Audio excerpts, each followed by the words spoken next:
fantastic lineup of start speakers that do a kickoff, and they will all focus on one question. The webinar series is in building the reset, and that campaign has really been focusing on trying to get actionable governance going, because a lot of what we see during COVID, of course, is not new. There's some persistent issues that have been there for a while, and people have been working on this for quite a while. And so the issue of equity and agency in health, but not only in health, generally in the world, has been a long and persistent issue. And this topic could be not more topical than now, because basically if you listen to the Mandela lecture just a couple of days ago by Antonio Guterres, the Secretary General of the UN, I mean, he was just slamming this topic down. He said, basically, guys, we cannot wait any longer to address the tremendous inequities that we see in the world, and that COVID has brutally exposed once again. So what we will do is give 4 sets of speakers the floor for 5 minutes. They will reflect from their perspective on this question of equity and agency. And the first speaker I'd like to introduce, and I'm very happy that he's with us, is Hugo Flores. Hugo graduated from the Tec de Monterrey Medical School in Mexico.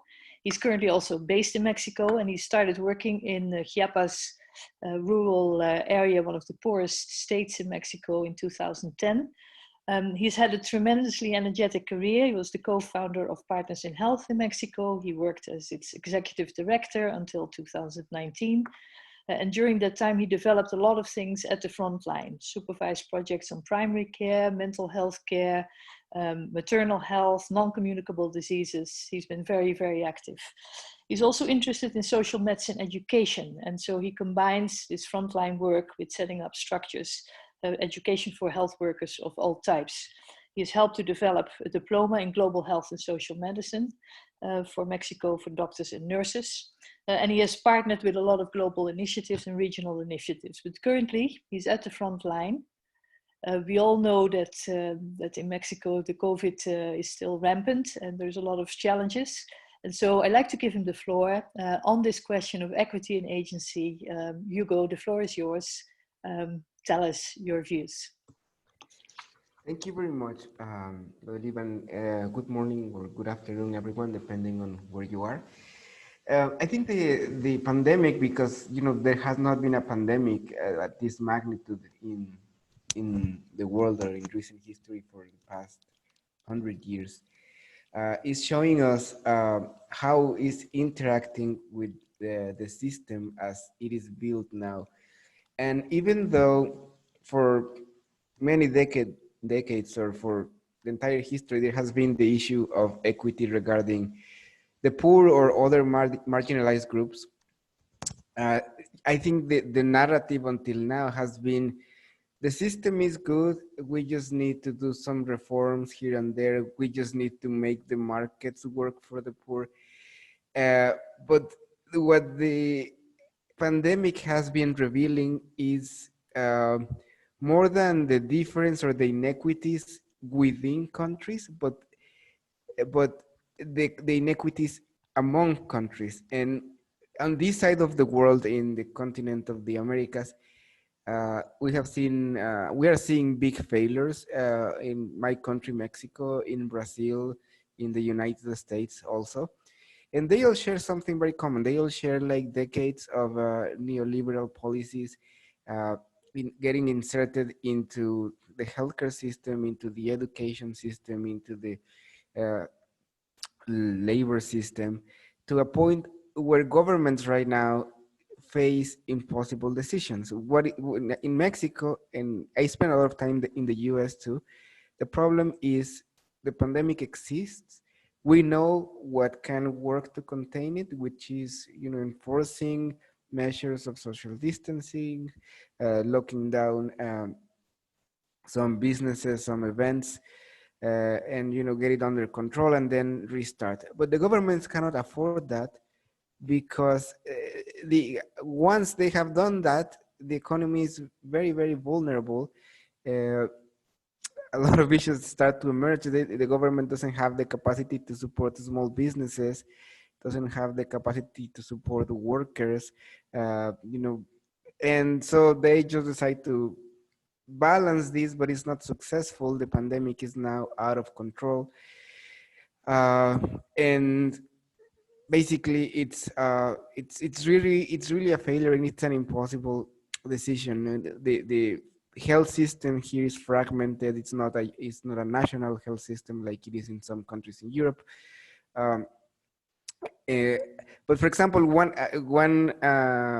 additional layer of complication that the US faces is within the educational system, because at least in Mexico, a good portion of the education is funded by the state, so it's funded by tax revenue or other state income. But in the US, because most of it is privatized, what we're seeing is also that the universities cannot afford to not reopen again. The schools cannot afford to not reopen again because they face the real risk of bankruptcy. And so now what we're going to be seeing, I'm very worried also because um, now part of the University of Notre Dame, is that uh, this massive movement of people that we're going to see in the next couple of months of students going back to universities are going to further fuel the contagion, the outbreak.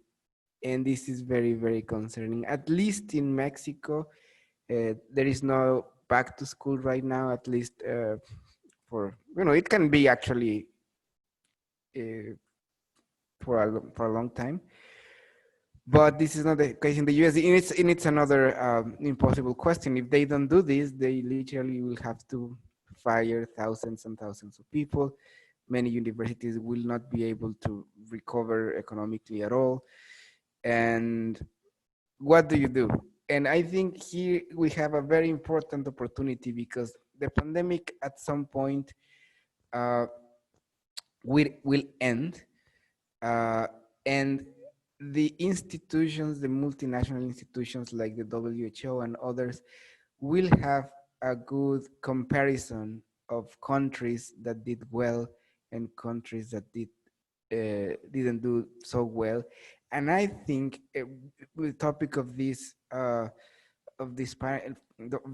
event is, it's really rethinking, like, what is the system of the future, seeing the failures of the current system, and how can we learn from experiences, from best practices, and move forward. And yeah, I think it's about rethinking the whole system, and not just thinking about patches here and there, about increasing uh, some services for the poor here and there, but really about thinking about the architecture of the health system, but also in its relationship with the economy. Thank you very much. Thanks a million, Hugo. We talked a couple of weeks ago, and I remember some of the things you were saying about how tough it is at the front lines. I mean, in your opening remarks, you talk about countries' differences, but also in countries, of course, there are huge inequities becoming visible, and the fault lines are getting brutally clear. Now, I know that you're also part of a human community health impact coalition, and maybe in the second round you can say a little bit about the work that coalition is doing. That's an alliance of people who have said some time ago already that they want to move beyond direct rhetoric. So Hugo is also representing that impact coalition, and I think it's important we draw all these forces together. Now, thank you for the moment. I'm going to move quickly to our next two speakers. It's a duo. It's Marta Schaaf and Step Top. They're both authors of a recent article in BMJ Global, together with Caitlin Wharton and Lynn Friedman. That has a very long title. I'll read it. The Community Health Worker as Service Extender, Cultural Broker, and Service Change Agent. A critical interpretative synthesis of roles, intent, and accountability. Now, simply put, I read the article, and it's fascinating and actually quite exciting. It's a beautiful article around the key question of what critical factors promote or prohibit the roles of community health workers. as accountability agents in health. And so if we want to turn the tables and get people at the front line to have a much more important say in agendas for health, what can be really done? So they have decided they're going to speak, the two of them. I've decided it's 7 minutes for the duo, so I don't know who I can give the floor first. Maybe Marta, are you starting? Actually, got to leave. It's me. Okay, Step will start first. All right. So yours. Thank you, and thanks for the opportunity to talk a little bit about this review. So, as Godelieve said, the questions we were trying to address was to understand the factors that promote or undermine community health workers as agents of accountability. And what we found, and I don't think that it will necessarily be a surprise to our participants this evening or this morning, is that health workers, community health workers, are really understood as a bridge between communities themselves and the formal health system, but that bridging function is described and understood in different ways. And the three major ways that we identified as part of the review were, first and most commonly, as a service extender. So this idea that community health workers can improve service access by delivering care themselves, either additional services within a static clinic setting, but perhaps more importantly in beyond the clinic, sort of aligned with that idea, the sort of ideas of alma mater and primary healthcare outside of the clinic setting. The second bridging function that was sort of commonly articulated was community health workers as cultural brokers. And the idea here is that community health workers are really addressing really important issues of access and equity and responsiveness by carrying out interpretative functions, and that interpretation is two ways. So on the one hand, they are interpreting and representing the needs and priorities of communities, of their clients, to other providers, but also then interpreting and contextualizing clinical information, health education, and other health professionals' advice back to their clients and communities. And then the third function, and the one that was comparatively less well researched, I guess, less well written about, but nonetheless has powerful potential, is this idea of community health workers as social change agents. So in some roles, they actually are explicitly, or sometimes sort of more implicitly, looking to change the social determinants of health themselves through advocacy, through community engagement, through community mobilization functions. And I'm sure none of this will be surprising again, but there's a whole range of factors that actually influence the way these bridging functions play out, and which bridging functions, in fact, community health workers take within the community. So the local political context, for example, can really influence the design and implementation of a community health worker program, particularly in relation to whether or not they have a social change agent role.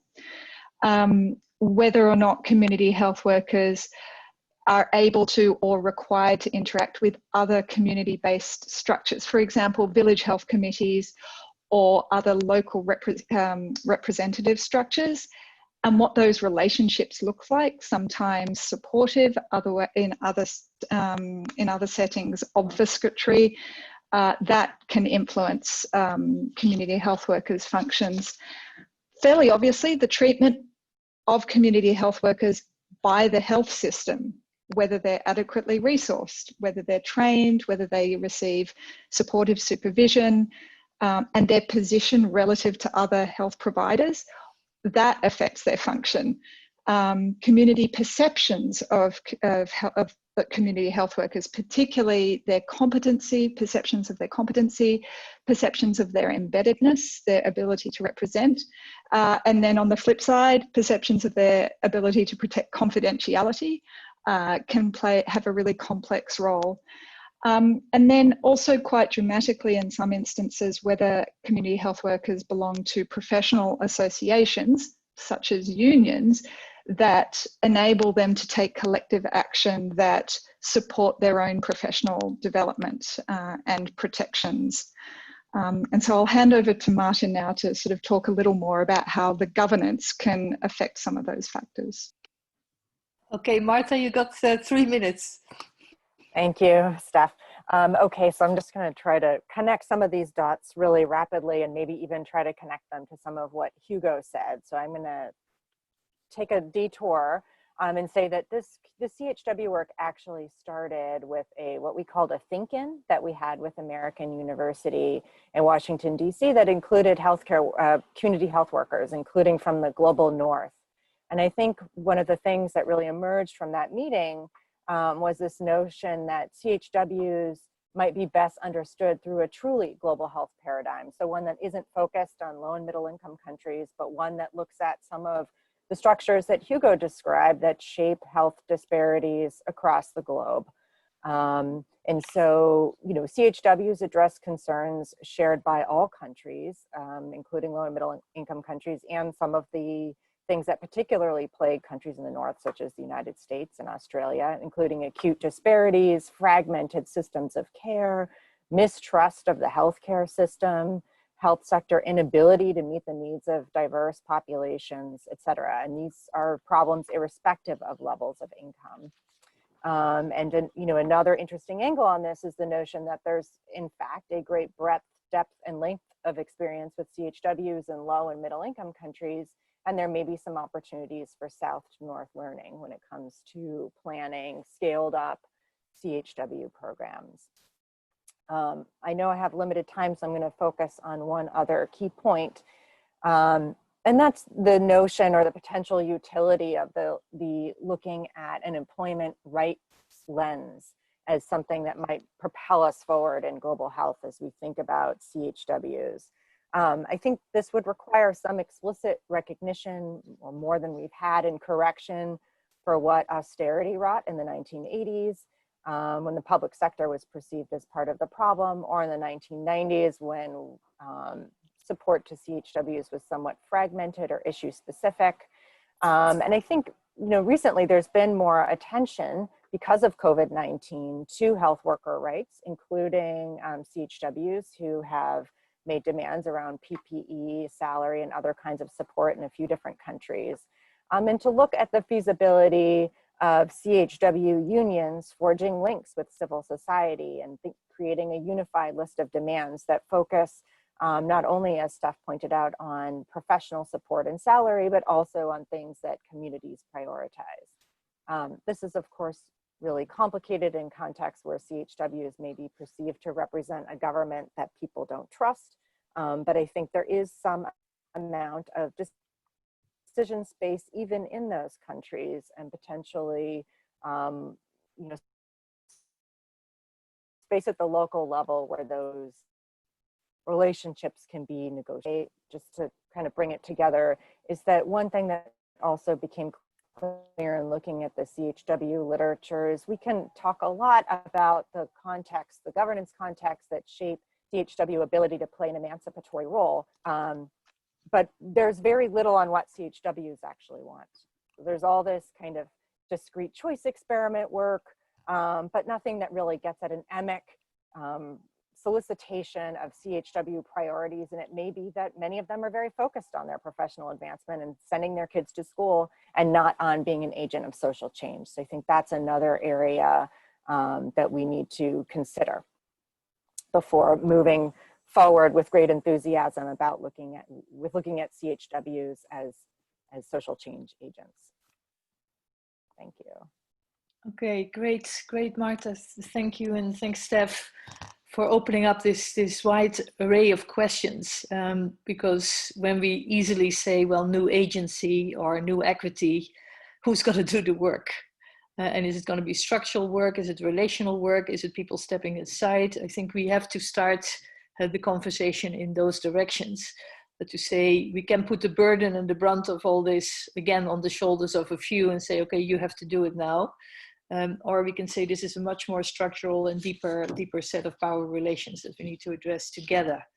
On that front, I would actually like to move very quickly to Chisomo Kalinga. I'm actually a fan of this speaker. I'm a fan of the other speakers as well, but this lady has triggered me many times as one of the most vocal bloggers on decolonizing health. Kisoma is a Wellcome-funded medical humanities postdoc fellow in the Department of Social Anthropology at the University of Edinburgh, but currently locked down at her home in Malawi.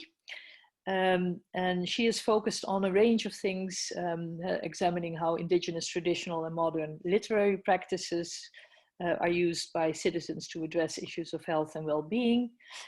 She's been collaborating with colleagues, both in Edinburgh, but also in Malawi, and the Malawi University of Science and Technology, to launch the first medical humanities network in Malawian studies, which I think is absolutely fascinating. We could spend the whole afternoon talking about that alone, but as I said, she's a very vociferous blogger with a very consistent set of messages. And this is the reason why we invited her into this conversation as one of our kickoff speakers about the power relations and the relationships that are remnants of colonialism, remnants of the old order. And so the question to you as well, equity and agency, Chisomo, what, how, and now, what are your thoughts? Over to you. Thank you. I'm now afraid I'm going to underwhelm everybody because I decided to talk about something which I felt was, I wouldn't say mundane, but I would say quite a basic level, and then kind of build up. I just want to thank Hugo, Steph, and Marta, because I think you've done a lot of the work for me in talking about some of the larger systems that influence health and inequities. And then I started looking at things that were much more granular. And even in my own praxis as an ethnographer, someone who comes from a background of the humanities where we're encouraged to listen and interpret, and I started thinking about a broader concept of how eavesdropping has become a part of my own research praxis as kind of a useful way of understanding how interactions between ordinary people can inform something larger amongst communities, and then can inform health studies. So if I'm going to speak like tech shop, to say building from the ground up. Now, obviously, because of COVID, as someone who's an ethnographer, all of us have been banned from interacting with the public as part of our research for health reasons. So it's made it quite difficult to really get in there and understand what are the major concerns that are emanating from the public. And I feel that this is something that has been fundamentally missed across the board in all of the countries that are struggling right now. United States, United Kingdom, all of them took a stance that we are going to be led by science without fully even understanding what that term meant. And it meant not listening to many of the people on the ground, not listening to fears, not listening to anxieties, not listening to the way people felt that the instructions were not conveyed in a manner. We're now seeing people in the United States taking their guns to the streets because they say that their First Amendment rights are being infringed by being forced to wear a mask. And it's because there was a large policy of unveiling systems to combat COVID that didn't even engage anything involving the humanity of the citizens and understanding fears and anxieties. So this is something that I've been trying to draw, as with our limited capacity of just using the internet and having radio and newspapers and talking to our families. My parents are based here in Malawi, but I do have family in the United States, as that's where I grew up. And using those existing networks to listen, to eavesdrop, to begin to get a better understanding of what these common dialogues, how they're taking shape amongst public health workers who are on the bus traveling to work. What are their fears? What are their anxieties?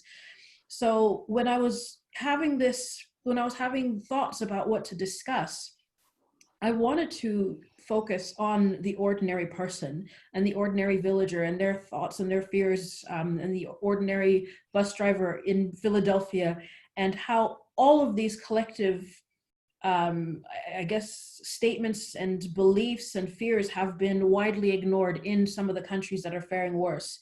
So for example, I wanted to bring attention to some of the more successful countries, many of which are in the Caribbean, but then also looking at a place like New Zealand, how how was this disease tackled? Well, the PM Jacinda Ardern, she refused to use war metaphors in discussing this disease. She wanted to remove blame, allocation of blame from the discourse about COVID. And she made it very clear that every human life mattered, that the discussions of herd immunity and anything that would compromise the basic dignity and human rights of people to stay safe from the disease were concepts that she did not even want to consider in the discourse publicly about COVID and limiting its spread. Another Western country, you look at Germany. Germany was probably one of the only countries that in its task force had ensured that historians, philosophers, and theologians were recruited into the study to make sure that it was understood basic ideas of how people's faith, how people's recollection of the past, and how people's general sentiments about disease and its spread would be interpreted to make sure that it informed basic interventions. Now, of course, we're talking about decolonization and practices and how it works. So when you're starting to look now to say, you know, because I think a lot of the assumption was only Western wealthy countries that had positive results.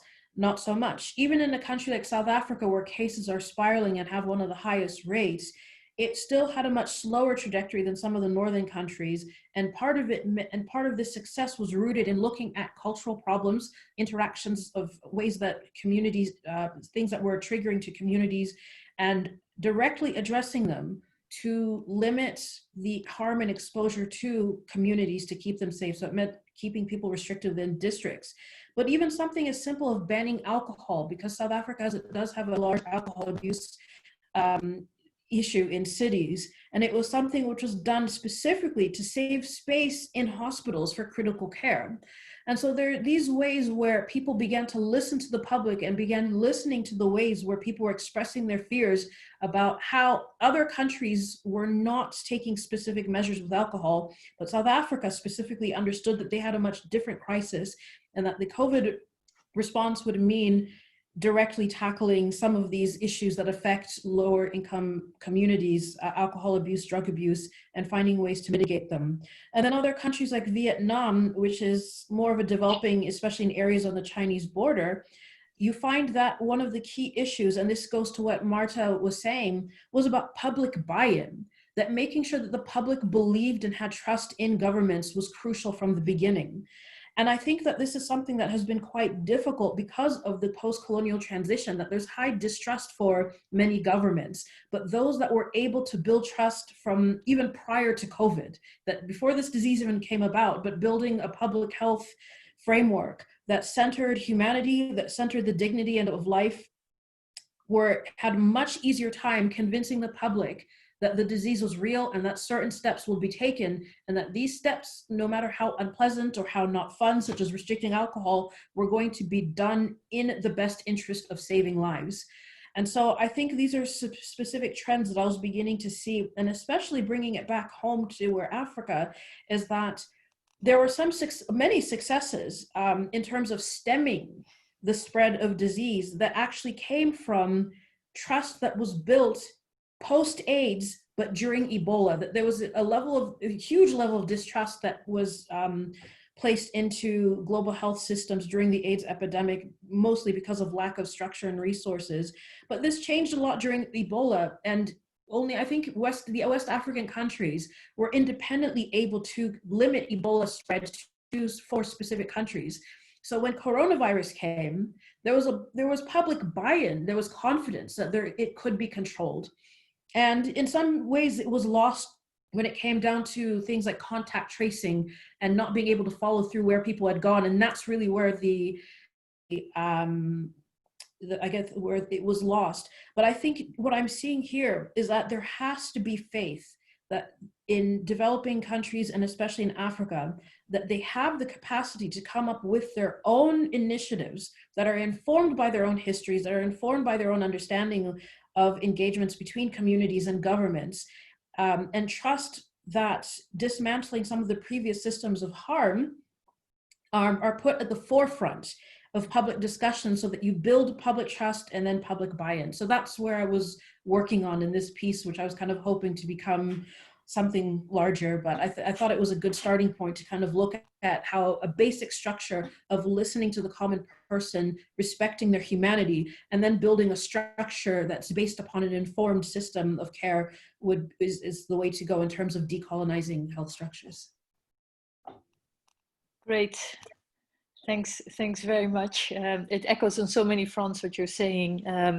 You started with eavesdropping, which is a little bit, I get these cartoon versions of what eavesdropping is, listening in on, but you progress to much deeper forms of listening as a practice that needs to be developed. And I think that has a wisdom, I think, that goes pretty far, because do we listen enough? If we look at the moment in how everybody is expressing their existence and hoping to show that their existence still is valuable, and there's a lot of sending, and there's maybe not enough deeper listening, and that's a practice that needs to be cultivated. So anyway, we'll refer back to that. I know you have to leave at 2, Kishomo, so the first question will come to you, but I want to give Dave the floor. If Dave is around, I can't see in the pictures. Dave, are you there? Yes, I'm here. Okay, great. Can I briefly introduce you just quickly, because I could not see whether you made it, but we're very, very happy that you're there, because David Bowie is an American activist and scholar and one of the leading thinkers in the commons movement. Dave is not a health person per se, but he's basically somebody who has been thinking a lot about social change. And his work, I think, is extremely relevant for this discussion, where we're talking about how to shift, how to turn tables, how to start listening anew, how to create new alliances, how to create new agency where agency was not there. Dave is director of Reinventing the Commons program at the Schumacher Center for New Economics, Massachusetts, US, and he's also the co-founder of the Commons Strategy Group, and has written numerous articles on commoning and the commons movement, and a number of books, 8 books in total. His most recent work, which I really liked, with Silke Helfrich, is entitled Free, Fair and Alive, the Insurgent Power of the Commons. Now, so from that perspective, Dave, the same question to you. So, actionable governance on equity and agency, what, how, now? Well, I approach this issue not so much from the healthcare perspective, although I have a keen interest in it, than from the larger perspective of what I call the market state system and its limitations. Because I think there's distinct limits that the market state has in assuring equity, inclusion, participation, and these have to do with the very nature of state power and market dynamics. They're systems of power that have blind spots, that have limited affordances in what they can provide and do. And therefore, I've been very deeply involved with a lot of practitioners and scholars in exploring the commons as a conceptual framework for talking about alternative ways of moving forward that get beyond some of the limitations of what can be achieved within the existing system. Now, some of the words I've heard from the other presenters resonate a great deal with me. Agents of social change, decolonization, building from the ground up, ordinary people and their beliefs, trust building. These are precisely, I think, the touchstones for what the Commons speaks to in trying to develop a bottom-up system of power that is based on workable practice and not ideology in trying to meet needs. So I sort of want to talk very briefly about how this new perspective and the language of the Commons can help validate a different set of social relationships, reorient our perspectives and strategic approaches, and ultimately, I think, develop the practice-based systems for cultivating equity, inclusion, trust, legitimacy, things that are in shorter supply under the existing system. So despite my talking about these mega system type approaches, this is distinctly not simply an abstract seminar discussion.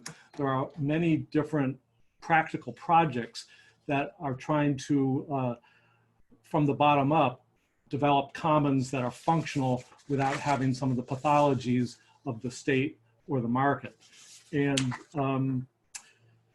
so I would just say, without getting into too much depth, that the commons is at once, first of all, it's not a resource or a shareable resource. It's a social system by which a community of people manage a resource with participation, inclusion, equity, bottom-up governance foremost in mind. And that's something that a lot of the social scientists and politicians and economists don't understand, because they refer to the commons as a resource that gets overused, tragedy of the commons. In fact, it's a social system that when people have the proper interrelationships for governing, they can generate a great deal of value, even though market economics conceptually doesn't understand that idea, because their economics is too roped into the whole homo economicus idea of all of us being utility maximizing individuals. It can't conceptualize some of the collective approaches for solving problems.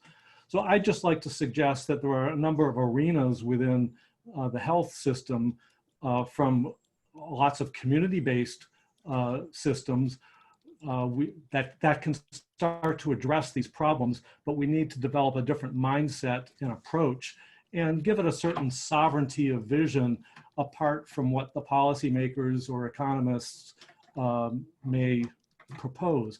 I'm thinking about things like healthcare affinity groups or Web 2.0 platforms to try to improve healthcare.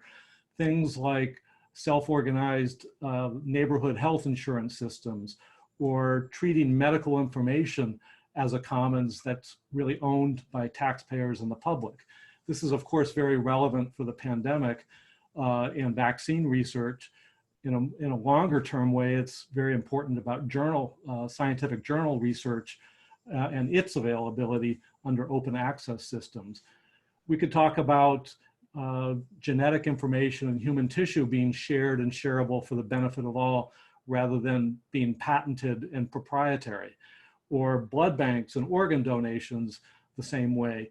And of course, the ownership of the coming vaccine for COVID will be a very important issue. When Jonas Salk helped co-invent the polio vaccine, he was asked, well, who owns it? And he said, should you try to patent the sun? And he delegated the polio vaccine to WHO. The new vaccine that will invariably come, are we going to be all shaken down by big pharma for access to it? Another set of commons issues that we'll need to address. And then one could also talk about the market, the hypertrophic market activity itself being a negative influence on our health and well-being. As partly we're discovering as we slow down during the pandemic, that there's all sorts of things of normal life that makes us fearful, frenetic, anxious, bad air quality, wasteful lifestyles. These are the types of issues that I think a commons approach can help us talk about in a way that conventional market speak or political speak through parties doesn't. So I would just like, as part of this discussion, to introduce the verb of commoning as a way to maybe help shift some of our orientation and provide a intellectual framework and language for approaching some of these issues in maybe a more fruitful way, even though, of course, I don't want to make this either or, even though, of course, we need to deal with conventional legal systems and political systems at the same time on their terms, unfortunately. So I'll just leave that at that. Brilliant, Dave. Thanks very much. And I think it opens up also immediately our wider discussion, because if I think of what I heard from the various presentations, I think everybody is searching also for a praxis. So it's not just the diagnosis of the inequities or the difference in agency and the different levels at which that plays out, like at country level or within countries or in communities. But it is, we have come to realizations, I think, through this COVID, and in the speech of Antonio Guterres, it was also very, very sharply articulated. We're in this boat together, and some people still seem to bear the brunt more than others. And we need to shift. We need to shift in ideas, in conceptualizations, in alliances, in ways of of relating and setting up alternatives. So since this webinar series is really about finding and seeking these alternatives, you already, Dave, highlighted a few words that you had picked up, like the careful listening, the different agencies, the bottom up, the trust building, and this is praxis. So I would like to, I'll turn to the questions of the speakers in the chat box, but I would like to invite all participants to raise their hands if they want to join in. I see there's still about 30 people attending, so let's see if those people, if they want to raise a question, please do. But let's make this a conversation and not just a Q&A. So one of the key questions that is out there is if we want to really move towards some practical change that really makes an impact on the inequities that have been diagnosed so often. What would be good entry points? And for different people, that might be different things. The speakers gave their perspectives, but maybe some people want to. I give Kisomo the floor because I know that she has to leave for a very important meeting in a minute. So I go to her first, and then to the others, and then to whoever wants to get the floor. Kisomo, go ahead. Oh, sorry. Yeah. No, I think I probably, I've been listening to what you said with great interest, and when you were saying that everybody is searching for a praxis, and this is something that I've been clinging on, and I know that there was a broader question, but I think that this is it right here. That we have to remember that this is a new virus, and this is bringing up new inequalities, and new lights on old existing inequalities that we still haven't dismantled, despite the fact that we've just come from we had SARS, we had Ebola, we had MERS. And I think it's something that it's shown that global health has been always 4 steps behind in terms of actually addressing these inequities. And for me, I just, kept saying that we were always searching for a praxis, but we never really discovered in time. So I don't mean to flip the question, but I've been clinging on to the statement so deeply, and I haven't been able to shake it to say that. Okay, shake it some more before you go. Yeah. So what should be the first question in your mind? No, I mean, this was it, is how do we break this structure that we've failed to break for the last 20 years of public health. We've completely failed to address the inequalities that emerged from HIV and AIDS, and so for me, I think that's where I'm hanging to say I don't have an answer, but I think it's quite clear that we need to acknowledge that something has failed. And I don't think that we're addressing it with COVID-19 at the moment either. Okay. And I don't mean we as in the 8 of us or 30 of us, but I mean in terms of the global health system is that it requires dismantling, and we have not dismantled anything. We haven't even, and I don't mean in a petty way as like Trump leaving WHO, but we have not dismantled any system that has shown that the systems that perpetuate harm against people. So I think that's something that we need to address. Oh, it's a real pity that you have to go now, because I would really like to continue this slide. Yes. But I'm asking the other speakers to come in, and then also participants. If you want to come in, please make yourself known, and because this is conversational, this is not Q&A. Thank you for your time. I'm very sorry, I do have to head off to another meeting, but I will keep in touch and follow through on the discussions. Definitely, and you left us with a bombshell, so that's good. Thanks a lot. Thanks a million for being there. So, okay. But Steph, Marta, maybe Hugo.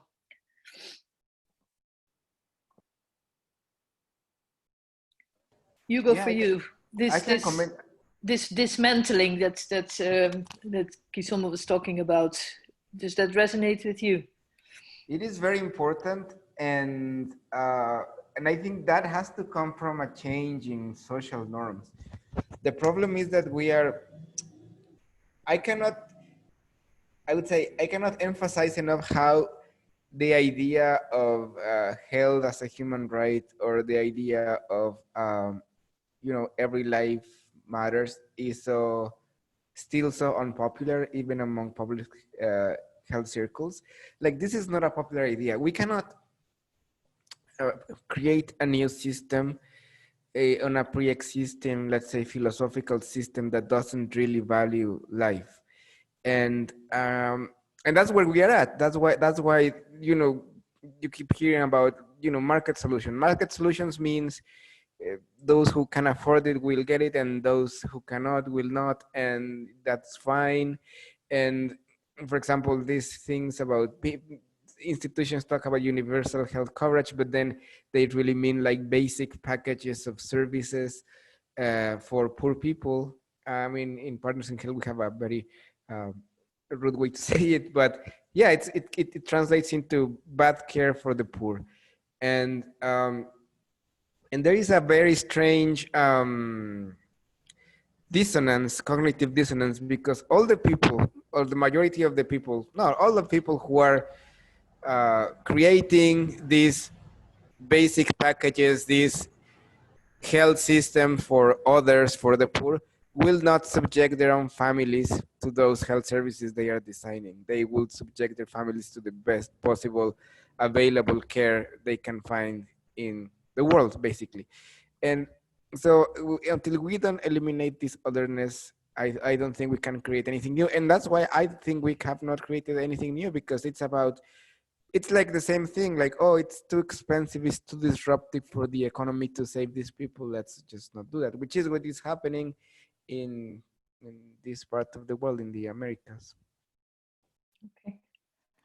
Thanks. Maybe Step and Marta first, and then I'll turn to questions that appear in the chat box, because there's a lot of interesting ones there as well. But on this point of, do we need to dismantle? Do we dismantle enough? What is getting in the way of better agency and equity? Marta, Step? Yeah, I mean, I think one interesting conversation that's happening in the United States right now is acknowledging the fact that sustained disinvestment in our public health system, state and local public health departments, explains our, among other factors at the federal level, but these are all related, right? And it explains our utter failure to even create a functioning testing system in the last 4 months.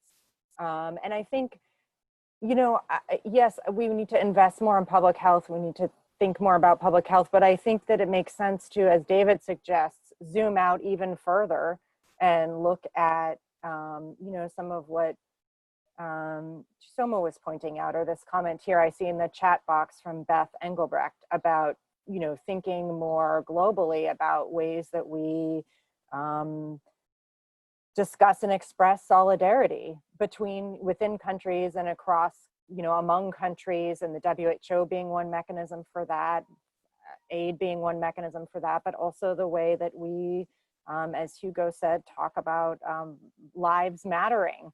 And we're seeing that here too as something that's really rising to the fore. So I think we're at some kind of precipice, and my sincere hope is that we find a way to grasp the opportunity that we're faced with, I think in the United States, but globally, to push forward a more affirmative agenda that is based on solidarity rather than based on profit and theft, frankly.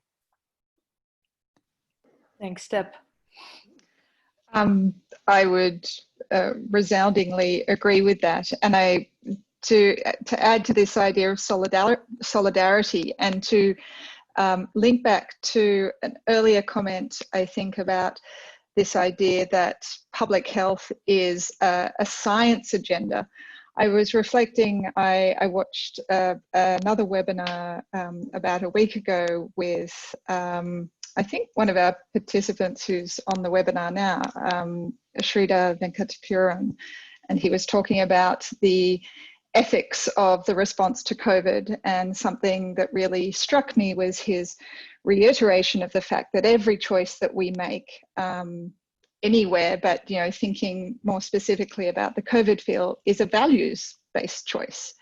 So when the importance of reminding ourselves that we have public health science, we have global health science, but ultimately the way we operationalize that is through values. We make choices about how to operationalize the resources that we have. So if we're not using a rights-based frame to operationalize that science, what are we doing? We are almost inevitably, have blind spots. And so inequities arise from those blind spots. And they might be quite deliberate blind spots as well. And so coming back to solidarity, our public health responses are values choices. They are often politically driven, as many of the different types of responses we're seeing. And if we don't have governance, and if we don't have political leaders who are invested in solidarity, who believe in the social contract, who believe in building trust, then people's willingness to participate in a system that protects others as well as themselves is going to be limited. Thanks. I'm looking at the questions and I see sort of like several streams. One stream of questions is linked to what has just been said, that if we want to move on equity in health, we should zoom out. It's not about health alone. As there was a question by Momo Derje in the question and answers section about, can health deal with health equity by itself? And I think indirectly some of the speakers have already indicated that they feel that that is not the case, that you need to really take a much broader perspective. Then there are questions about, well, what should be brought into the equation? I see a question from Hala, our colleague at EMRO, who says, you know, we should really talk much more about the social determinants of health, which again widens the spectrum beyond health alone. So there's reflections that people say we should zoom out. Then there are some questions related to investments that should be made. So it's not just a question of deconstruct, but it's also a question of what we can construct together. And what types of COVID offers possibilities to invest. Is it really, are the investments that are now being proposed, are they gonna help to shift the balance? So anybody on that last point of rebalancing through investment, and what types of investment are we talking about that would make sense? I'm also looking at David here, because I think this COVID moment for everybody is like a shake-up. So maybe as a non-health person. Well, I'm just struck that I think the political system responds to its own peer imperatives and to capital and the markets. And I think that's why the horizontal social solidarity will be so important in driving the different priorities. Both. And what do you mean? Can you say a bit more concretely? What do you mean by horizontal solidarity? Well, I'm thinking of, for example, the protesters in Hong Kong were the first to get the masks together before even the state authorities did. And I think there was a lot of mutual aid going on in response to the COVID that was outpacing bureaucratic systems or market responses. Moreover, setting a tone for what the people, quote, in some fashion wanted. And I think those sorts of bottom-up demands are going to be what's going to have to drive the investment changes, the political policy changes, and otherwise we're simply relying upon the vagaries of the political electoral system, which can result in a Trump, or it can result in someone more enlightened. But I think that without that social sensibility driving alternatives, it's going to be stuck. I'm reminded of the quote by Buckminster Fuller, the best way to change the system is to develop an alternative that works. And I think that there's a certain burden that we should be shouldering, not just on dismantling, but on envisioning and building, in whatever embryonic forms, alternatives that work. Okay, so this investing or building the alternative, I think that is in a way the kind of exploration that we're on, and what constructively and substantively would be needed there. In part, you might need to deconstruct certain things to get certain things out of the way, but then what do you rebuild instead? And I see questions like from Tirtha Kumar Sinha, that public health, but then the public health, I assume in a broader sense, should be the agenda. And I would like to hear maybe a little bit more from Tirtha, if he can be unmuted, what you mean by that question, that the public health service should be the political agenda. So is it possible to unmute Tirtha Kumar Singha to get maybe his... Yeah, good afternoon from Nepal. I'm from Nepal, and I'm working in PIZ health sector program, and responsible for governance in health. So my concern is always decision makers, politicians. They are making big commitment during the elections, and when they come in power and have to decide about the equity and and have to implement in real sense, then there is a lot of politics going on, no, between the parties and other things. So that should be stopped. It should be political agenda, so that it could the voice of the people or this equity agenda could be national agenda. But at some stage, the politicians should stop in making this kind of politics on it, on this agenda. So I don't know. I can clear. I think you're very clear, and I think it links very nicely to what David was saying about that so many of the agendas that in a way have good aims, that once they get linked to kind of party politics or whatever, they lose their social horizontal sort of sense of connection. And so I think that echoes that very strongly. I see in the meantime that also Hala, I would like to give her the floor. She's also feeding us with her thoughts on what investments might be. So if Hala could be unmuted.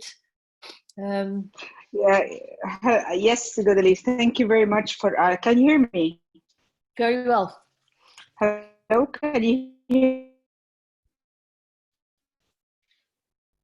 And now all of a sudden I can't. Godelieve, can you hear me now? I can hear you better now, so come along. Hello? Yeah, I can hear you. Hello? We can hear you. Yes, can you hear me, Godelieve? Yes, I can hear you.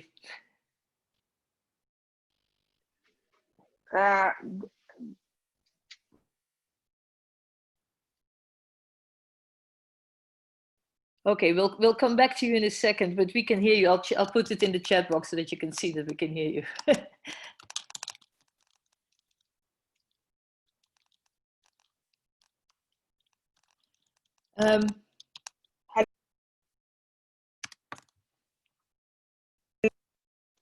Hello? Hello? Yes, can you hear me, Godelieve? Can you hear me now? Okay, good. Sorry for that, it's internet connections. I really enjoy, I have been listening and enjoying the discussion very much, but I want to go back to the maybe it's my main concern. It's how to make sure that the health system's response is actually applying an equity lens. We always, when we're talking about the social determinants of health framework, you'll find that the health systems, as you all know, is one of the determinants of social of health equity in general. I'd like to focus more on healthcare equity. How to make without strengthening the health system's response itself to play its role in the as one of the main determinants, and strengthen the upstream structural determinants like governance, public policy, whole government approach, to make sure that with the principles of effective participation in decision making and in prioritizing areas of investment. I mean, for example, the participation of parliamentarians or other civil society in the whole process, this is very important. We keep talking about other determinants. Nobody can debate that there are different social health and economic determinants for health. But the main problem is we cannot strengthen other sectors without empowering the health system itself to play its role. I always have a say that we have to organize our home first before thinking of others. And so to be able to strengthen others to play their role, let's strengthen the health systems themselves. One of the lessons learned from COVID-19 is that the health systems failed to be prepared to respond, and we hope not to fail. It's not gonna fail in recovering and building better systems. This is an opportunity to make sure that the vulnerable groups and the equity dimension is taken into account. So that's what I wanted to share with you, because I am a human rights activist. Actually, I consider myself, but I'm a health systems person. And I'm always attend discussions that keep the distance from strengthening health systems, and without applying a health systems lens to the equity, this will not happen. Over to you, Gadalib. Okay, great. I think your point is very clear, and it's also nice that you continuously work on trying to keep the house in order as well. I think the discussion so far has been in part about which of the ways in which we have tried to do that in health systems so far have actually worked and which have not. So this is Kishomo's point, that she says, there's practices that have been around for a while, and there's conversations that have been around for a while, and in terms of real shifts of power or real agency and equity, we still see the same stuff. So there might have to be something more fundamental to be done in the house itself as well.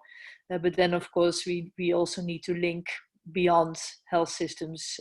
In the first webinar in this series, we were talking about systems for health instead of health systems. And I think that opens up a little bit the spaces that also somebody like David was touching on.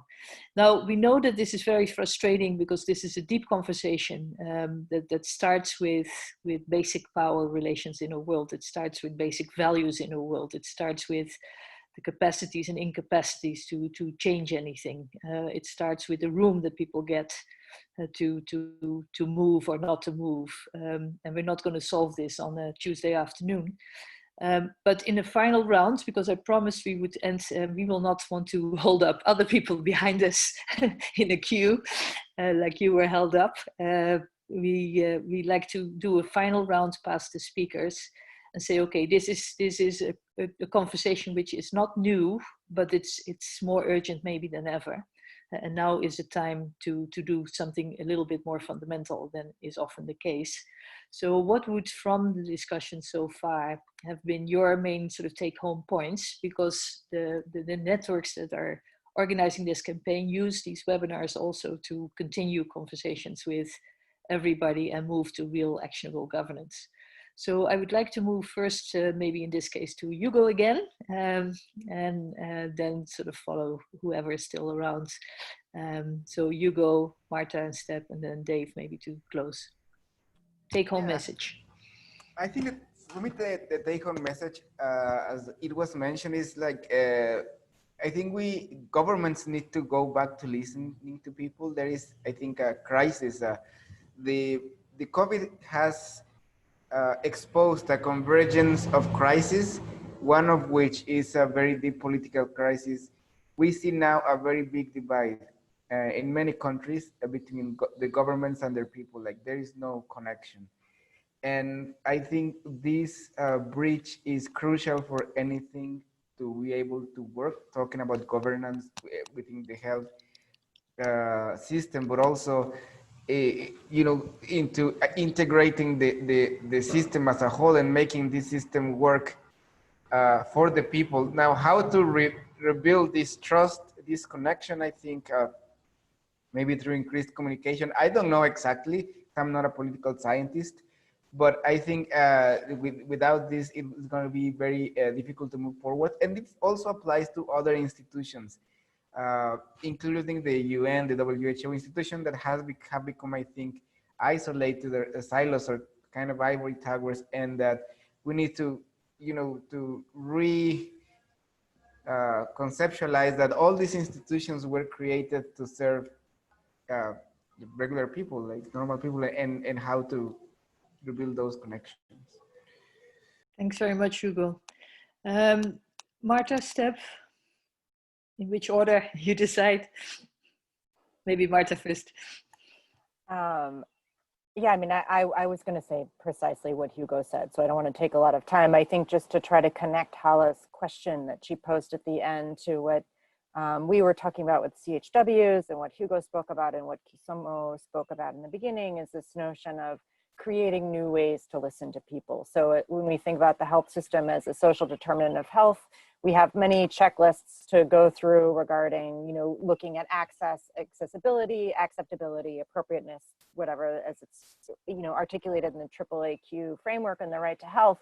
But I think when you think about these questions of trust and power dynamics and feeling welcomed by the health system, understanding where people are coming from. And this is also a very resonant issue in the United States, where we're talking about Black Lives Matter and disparate maternal mortality rates, is how people are treated by the health system is part and parcel of their relationship to the government as a whole, and creating new ways to drill down into that and to change the way people are trained and change the way services are delivered in response. Thanks a lot. Steph. Yeah, it's very difficult to build on that, other than to perhaps just make the same point from a slightly different direction, which is that, one of the core components of primary healthcare is community engagement and community empowerment. And I think that has been the most difficult facet of community healthcare, of primary healthcare, to capture and to embed. And I think one of the major critiques and observations that came out of the Astana process was the absence of institutionalized opportunities for community participation and empowerment in our current health systems. And I think there lies the way forward. And I think that aligns very much with what Marta and Hugo have already said. Okay, great, thanks. By the way, this gives me the chance to echo what I just see in the chat box by Sharman Zahn. He says, we need to empower communities to claim the right to health in their community, country, and globally, to make us all understand that health matters in all our lives. So it is not just a matter of we giving it to people, but that basically people can claim that right on the very fact that they're human beings. And that in a way spaces should be created that is possible.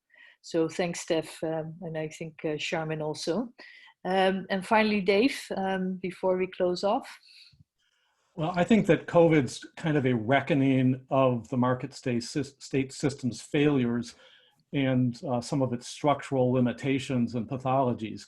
And I think the way forward, of course, we have to deal with that. But I think one important way is to develop self-organized vehicles that have their own sovereign vision, that set a different pattern, different paradigm for moving forward, the way that Linux did in software, the way the local food movement did with Big Ag, creating these different paradigms, the way Black Lives Matter did in suggesting a different way of approaching the political system.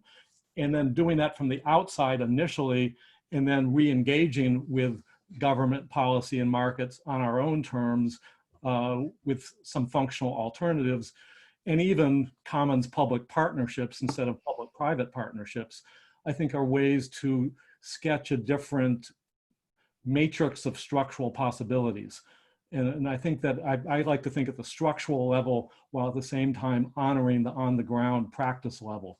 And the institutions need to be more connected with praxis than they are right now. And that's, I think, the basic problem. Great. Thanks. I tend to do blots while I'm listening to people. So the key words that I took away from this fantastic conversation, a very rich exploration, is the following. I mean, I heard in the final words of David, there are structural dimensions and praxis dimensions, and the disconnect needs to somehow be bridged. We have practices of dismantling to do, so certain things that have been dysfunctional for a long time, maybe now is the moment to really get rid of some of these things. We need to engage in practices of space creation for new things, room for new things, and that also requires maybe much more horizontal solidarity and the kind of commoning that Dave has been talking about. We need to engage in getting our house in order wherever our house is. And so for health systems, people that might be in the health systems and around the health systems, also be honest with what is working and not working there, and get to practices of getting that house in order indeed. And then, of course, Kisomo's most important point of what type of listening is then required to listen to the sounds of the inspirations that make this possible. So those were my own little sort of plot words. But that is just a very meager summary of this fantastic discussion and conversation. I really want to thank all the panelists. I'd like to thank Martina Schmidt and the people who helped us at WHO. We apologize again for the slight delay, but I think it was a very nice conversation. All the people who put questions in the chat box that have not been addressed, we will follow up, and this video also will be put online in the coming days. And then finally, there will be a next webinar conversation, which will be about adaptive health systems. So Hala, maybe addressing your question of, how can health systems itself become something different than the dysfunctionalities that we have seen displayed in so many places around the globe.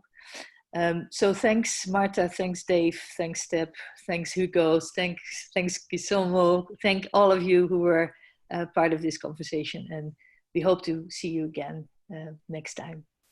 This is Tuesday, the 28th is the next round, same time, 1 p.m. CAT. Hope to see you then. Have a good afternoon, evening. Bye. Bye.